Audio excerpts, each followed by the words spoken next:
In this video, I'll show you how to fix Roku remote not working. Step 1. Check the batteries. Open the battery compartment on your Roku remote. Replace old batteries with fresh ones, ensuring correct polarity. Step 2. Repair the remote. For enhanced remotes with pairing button, remove the batteries. Unplug the Roku device for 10 seconds, then plug back in. Reinsert batteries and press pairing button until light flashes. For the simple remotes, infrared, just replace the batteries and ensure line of sight. Step 3. Restart Roku device.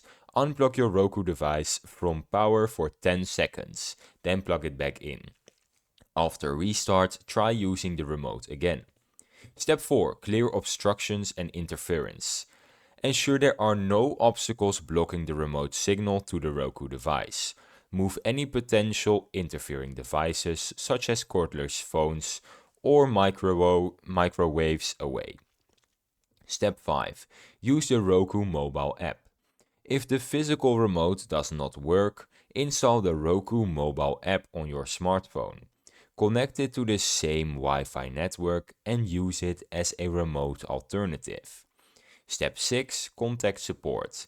If all else fails, contact Roku customer support for further assistance or consider replacing the remote.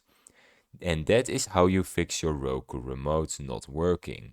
I hope this video helped, and subscribe.